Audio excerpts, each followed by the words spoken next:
Oi, o Sem Censura está começando agora. Grande parte do dia você passa no trabalho, né? No mínimo 5 dias por semana, com pessoas que você convive mais do que com a sua própria família.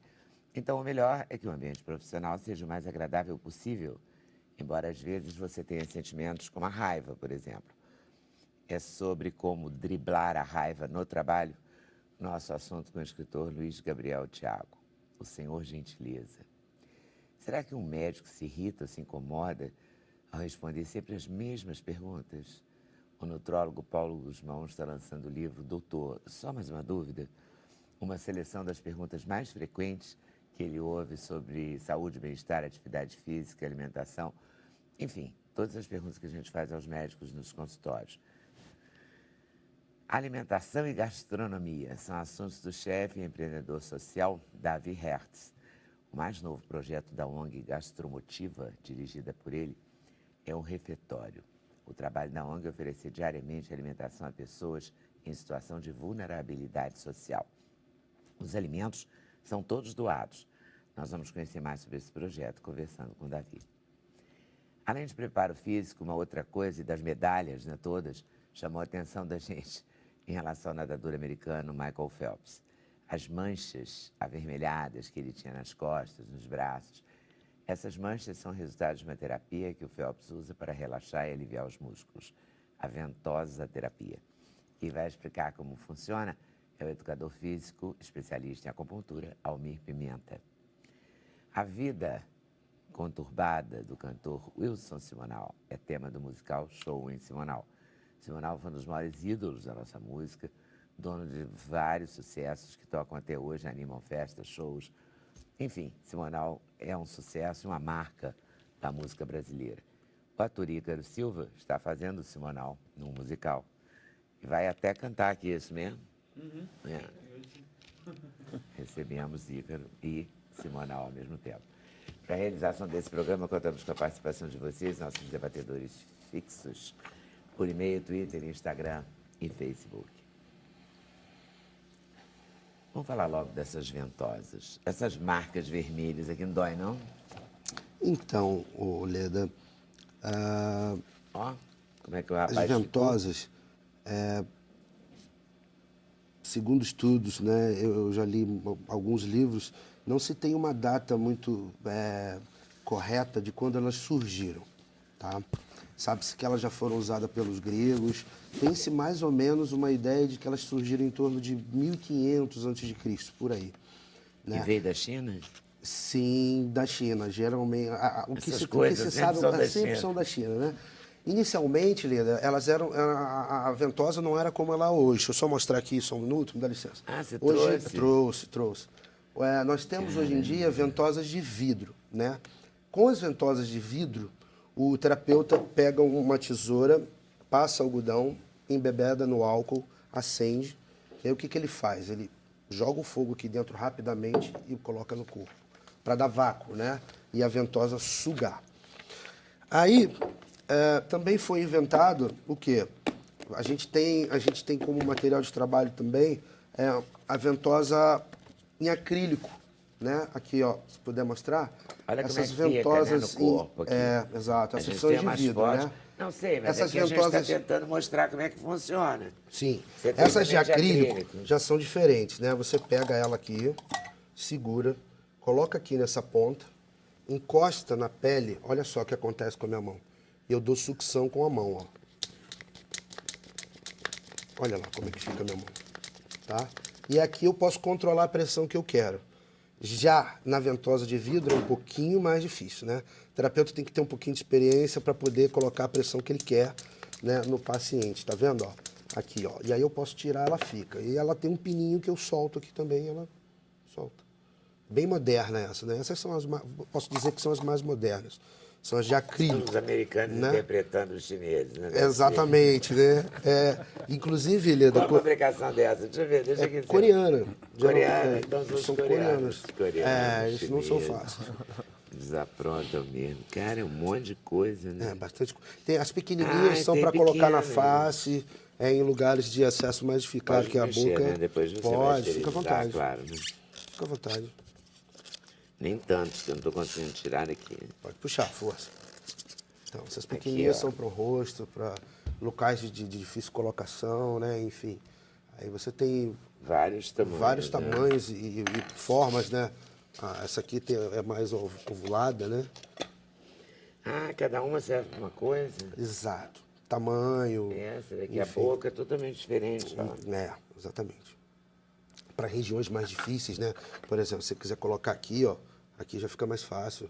Tá E é entendendo? sempre para dor? Qual é a indicação? A indicação da ventosa é o seguinte: a ventosa trata inúmeras coisas. Problemas respiratórios, problemas menstruais, cefaleias, né? Existem duas teorias paralelas, que eu vou falar das duas para você.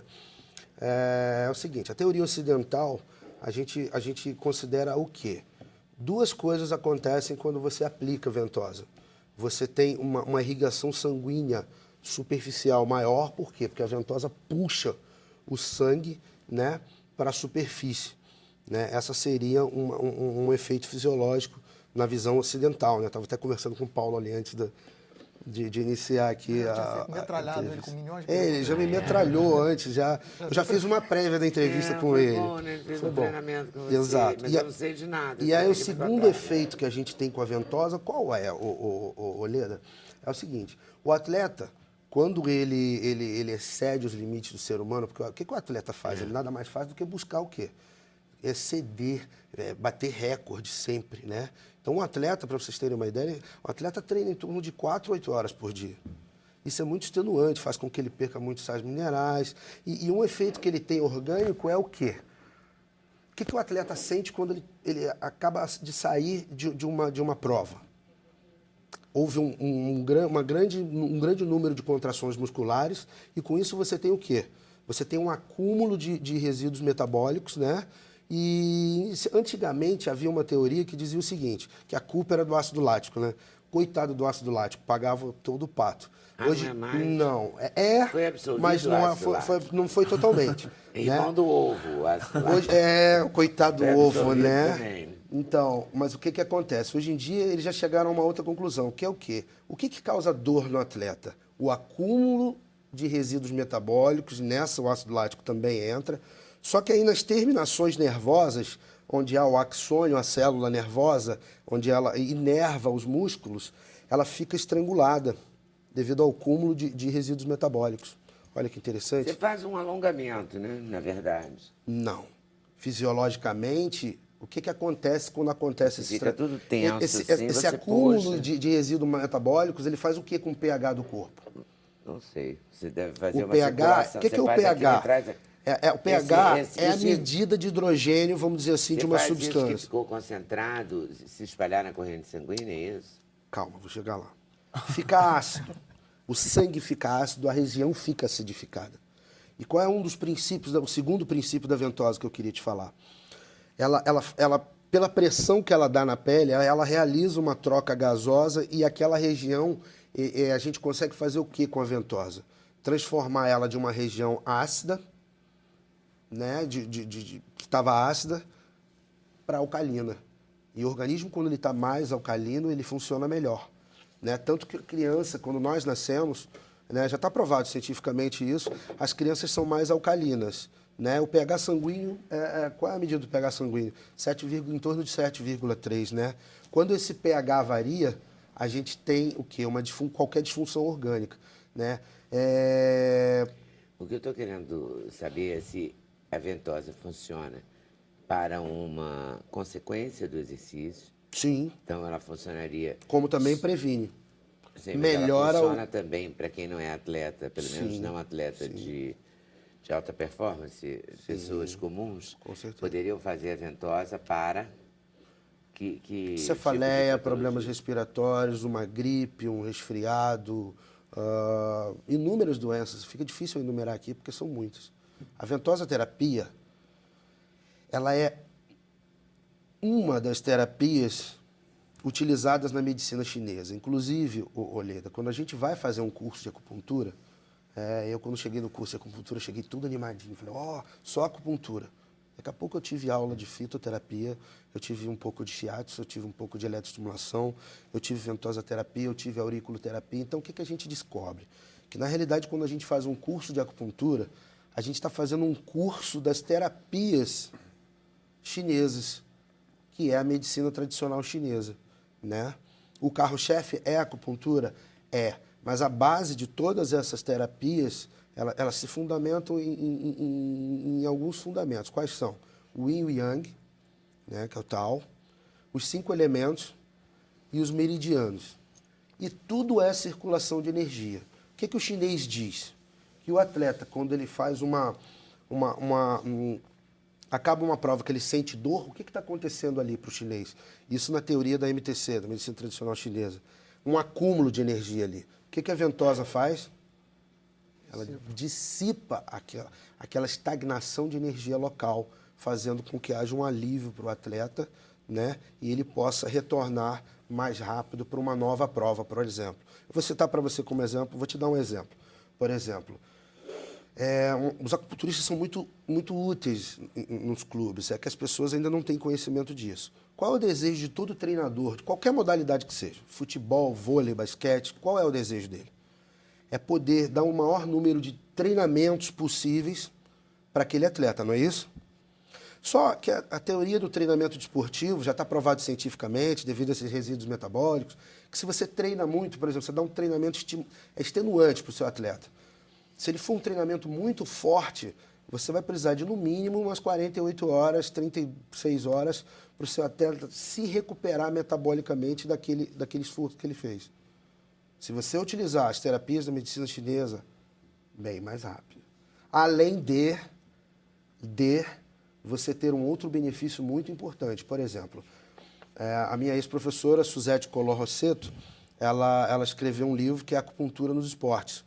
Então, o que ela fez? Ela pegou uma equipe de vôlei, ela é do Osasco, né, de vôlei, e submeteu a quê? Ela fez acupuntura direto nesse pessoal. O que ela pôde observar nesse período que ela estava aplicando acupuntura neles? O número de lesões diminuiu drasticamente, tá bom? A performance melhorou. Mas você não está entendendo, Amir, que eu estou querendo trazer, descobrir a ventosa terapia para o cidadão comum. Ah, desculpa, entendeu? Tudo bem. Pensei que você estava assim. Não, eu sei, a gente já falou, o atleta eu já entendi. Energias daquele lugar, espalha a energia que ficou ali acumulada, com um monte de resíduo, inclusive o ácido lático. Sim. Na pessoa comum, ela serve para quê? Você pode usar a ventosa terapia para tratar inúmeras doenças, como eu falei para você, né? Como você pode também fazer o quê? Utilizar a ventosa terapia para se prevenir. Porque, assim, o chinês sabe... Mas prevenir de quê? De doenças. Por exemplo, eu vou te explicar, você vai entender melhor agora. Existem 4 períodos no ano em que as pessoas adoecem muito, Leda. As pessoas não sabem disso no mundo ocidental. Por quê? Porque existem os 5 elementos, tá? Água, madeira, fogo, terra, metal. O elemento terra é um momento de transição entre os 4 elementos. Cada mudança de estação, se vocês perceberem, vocês vão ver o quê? Que você passa pelos hospitais e pelas farmácias, elas estão lotadas. Onde é que a acupuntura, a ventosa terapia e outras terapias da medicina chinesa podem ser utilizadas? Como prevenção, estimulando o sistema imunológico. Entendeu? Uhum. E essas marcas ficam por muito tempo, né? Porque a pessoa que faz a ventosa terapia no rosto, por exemplo, como que é, né? Aí é mais complicado. Elas duram em torno de 5 a 8 dias, né? E o chinês diz o seguinte, a gente coloca a ventosa, às vezes nós colocamos uma primeira vez um pouco com menos força, né? Com menos pressão, para a gente fazer tipo um diagnóstico local por exemplo, a gente utiliza muito nos pontos Shu dorsais, que são do meridiano da bexiga. O meridiano da bexiga sai daqui, né, dos olhos e percorre todo o percurso da coluna vertebral. E cada ponto ali na coluna está ligado a um órgão e a uma víscera do nosso corpo.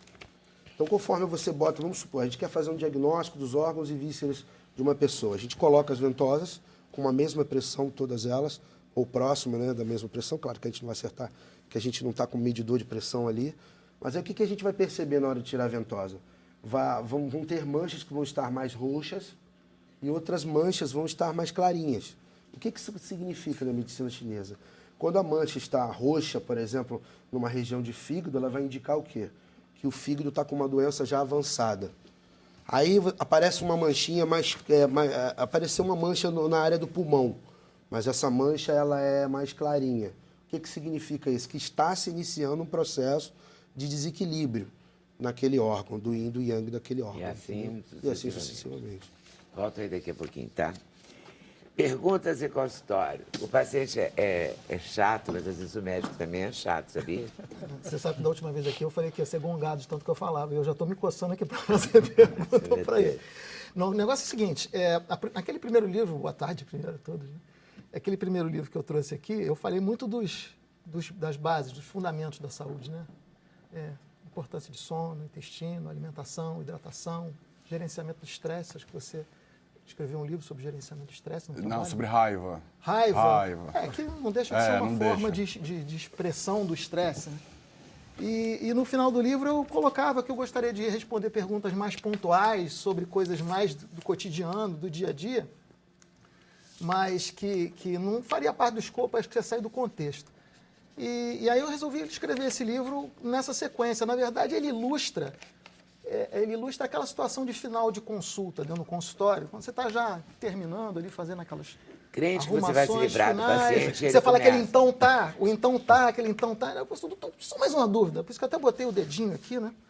Doutor, só mais uma dúvida. Aí vem uma série de perguntas diferentes, né? Final de semana, dá para tomar um chopinho? Ou seria melhor tomar um vinho? Eu que estou querendo emagrecer, o que é melhor, vinho ou cerveja? Tem algum que dá mais barriga que o outro? Cafezinho eu posso manter? Ou o café tem que segurar? Pode ser com açúcar, que eu não gosto de adoçante. Se for açúcar, qual o tipo de açúcar que eu uso? Porque tem demerara, agora tem açúcar de coco, tem o açúcar refinado, que dizem que é péssimo, aí tem o xarope de agave, que dizem que tem muita frutose. E o que eu uso? O que eu faço? E aí vem uma pergunta atrás da outra, né? É para comer de 3 em 3 horas mesmo? É para eu fazer mais aeróbico ou anaeróbico?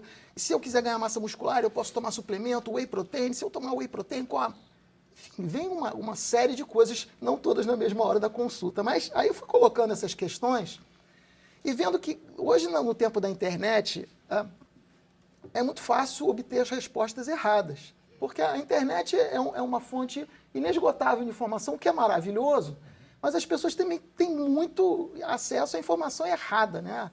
Ao festival de besteiras que assola a internet, blogs e pessoas curiosas que não têm o menor cuidado estatístico, científico, pegam as fontes e saem colocando. E aí, eu vou seguir você, eu vou fazer o que você faz, a dieta do mel, a dieta do jejum, que é uma dieta da não dieta, né? Aliás, você que é chefe, você é chefe, né? Outro dia eu estava assistindo uma conferência de nutrição funcional e as pessoas estão começando a achar que saúde é um conjunto de medidas que você tem que tomar para evitar ficar doente ou evitar a morte. E é uma coisa muito retracionista, muito medrosa. Não come fruta assim porque essa fruta vai te dar câncer, porque a casca dela não está assim, porque o ovo tem que ser tal, porque o frango tem que ser tal. E se você vai, olha, o câncer, então tá, eu vou viver de água. Mas a água, então vou viver de ar. Não, mas o ar está poluído, vai te dar asma. Mas a água é alcalina? Ou então o sol. A gente chegou num auge do que pode e do que não pode da informação, né? E o que a gente tenta passar para aqueles que a gente está ao redor e vai ensinando e aprendendo ao mesmo tempo, que é uma nutrição mais comportamental. Pode tudo, mas quando? Onde? Que é alinhado a um exercício. Então, acho que talvez é isso que a gente tem medo, né? Eu estou ouvindo você falar um monte de pergunta de medo do que não pode. Exato. E, na verdade, a gente tem medo de entrar no desconhecido, que seria o que pode. Pode tudo no final, mas com a dose. Você falou de açúcar, de sal. É o que a gente fala. Pode tomar um refrigerante? Uma vez eu tomo um refrigerante, é óbvio, mas todo dia eu vou tomar um suco, uma água, eu vou optar também. Lembra daquela outra entrevista que a gente deu, que eu falei da comida social? Que você perguntou, mas então, pode comer pizza?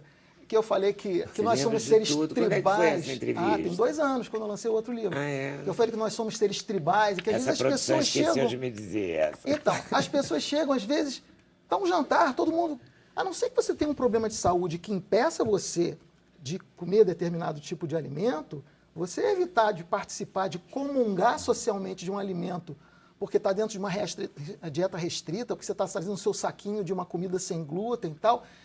Então, por que eu fiz o livro? Eu fiz o livro de uma forma que fossem as perguntas e as respostas, que tivesse a referência científica, de preferência revisões, de preferência recentes, de preferência estudos científicos publicados em revistas de boa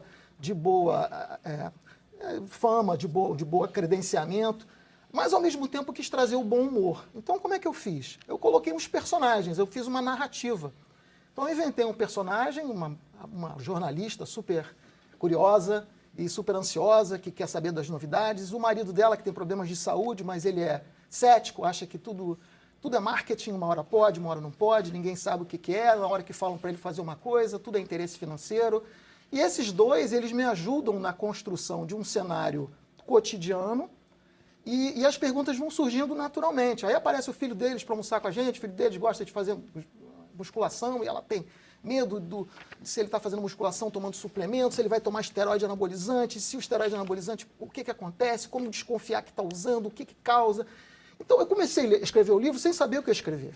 E fui escrevendo, a narrativa foi tomando corpo e os personagens foram ganhando cara, foram ganhando forma. No final eles parecem 100% reais, mas são fictícios. A irmã dela tem depressão, que é uma coisa que eu quis passar um pouco sobre esse aspecto psiquiátrico, estresse, a ansiedade, que eu falo tanto no primeiro livro, que estão gerando muito problema psiquiátrico, as pessoas chegam com as coisas combinadas. Eu tenho pressão alta, eu tenho diabetes, eu tenho colesterol elevado, eu como mal. Eu tomo antidepressivo, eu tomo ansiolítico, quase que é um passant assim na consulta. O que está acontecendo na psique dessa pessoa, no emocional dessa pessoa? O que está acontecendo para as pessoas estarem tão vulneráveis a doenças psiquiátricas também e como isso pode encaixar? Então, a minha tentativa no livro não é a pretensão de responder todas as perguntas. A gente vai ver se na Ateneu a gente faz isso aí do volume 1. Ficou uma leitura rápida, um dia e meio, a pessoa lê isso daí. E se familiariza com os personagens, com as perguntas que são mais constantes, assim, mais frequentes no consultório. Já estou falando muito de novo, Leandro. Muito bem. O ovo está absolvido, na sua opinião? Tem uma questão toda do contexto, ele falou muito bem, né? As pessoas falam, eu acho que saúde é capacidade de interagir plenamente com a vida, é expansão, é buscar, é abraçar a vida, né? Entre esses abraços está a gastronomia, está o prazer culinário, está apreciar as texturas, os aromas, os sabores, está respeitar os alimentos, pesquisar. É uma arte, é sensacional isso. Agora, se a pessoa resolve apenas colocar para dentro uma quantidade enorme de calorias, com química, e cria um contexto de sedentarismo, falta de saúde, ela vai ficar cada vez mais limitada em interagir com a vida em todos os aspectos, inclusive no alimentar. Aí você fala, posso comer ovo? Depende do seu contexto. Né? Há um tempo atrás fizeram um estudo mostrando, pegaram um grupo de atletas e fizeram eles fazer uma prova de ciclismo extenuante. E aí deram comidas super saudáveis. E analisaram a reposição de combustível muscular através desses alimentos super saudáveis. Depois fizeram a mesma prova, com os mesmos atletas, e botaram milkshake, hambúrguer, só porcaria. E a reposição do combustível muscular foi exatamente igual. É claro que no longo prazo ia faltar vitamina, mineral, fibra, e as pessoas iam acabar tendo carências. Mas o fato é que, dependendo do contexto, o nosso corpo absorve e transforma, nós somos biotransformadores. Material orgânico no que está interessando a ele. Então, e o ovo? E o colesterol? Pode ser que um colesterol esteja elevado no paciente, aquilo não significa absolutamente nada, não precisa de tratamento. Em outros pacientes inflamados, pacientes diabéticos, pacientes sedentários, o colesterol elevado precisa de tratamento. Então, muito uma questão de contexto. Quanto mais a pessoa investir na reserva funcional, na reserva de saúde, mais ela vai poder interagir em todos os planos, inclusive o gastronômico, até um dia de excesso. Não vai ser tóxico como seria um dia de excesso para uma pessoa que está sem saúde. Uma vez eu criei lá no meu Facebook, eu coloquei um texto que eu criava o Conselho Superior dos Órgãos. O cérebro chega e tem aquela decisão, né? Quero! E aí você submete essa decisão do CEO lá, do presidente, aos outros. Do meu fígado. Digamos que o fígado está todo gorduroso, que existe um sobrepeso, uma sobrecarga na coluna, o joelho ruim. E aí a pessoa, depois de comer uma quantidade enorme de comida, quer tomar um sorvete e quer comer um sorvete com chocolate. Eu quero! E aí você pergunta para o fígado, Não quero não. E a coluna lombar? Também não quero não. Quer dizer, talvez seja preciso criar, além daquele reflexo mais intuitivo e primitivo de gratificação do cérebro, uma consciência que leve em consideração o resto dos órgãos. Porque senão sempre vai querer a explosão máxima de todas as químicas possíveis, e aí o que acontece, o que tem acontecido com a doença da obesidade, está virando uma dependência química, como outras tantas. Uma maneira do cérebro ficar sempre irrigado com a maior quantidade de neurotransmissores possíveis. E isso está matando as pessoas, matando bilhões de pessoas. Ok. Você vai lançar, já tem data? Lançamento na Travessa do Leblon, Shopping Leblon, segunda-feira, agora dia 5, 7 horas da noite. Todos convidados. Ok. Intervalo, a gente volta já já. Sem Censura, um programa da TV Brasil.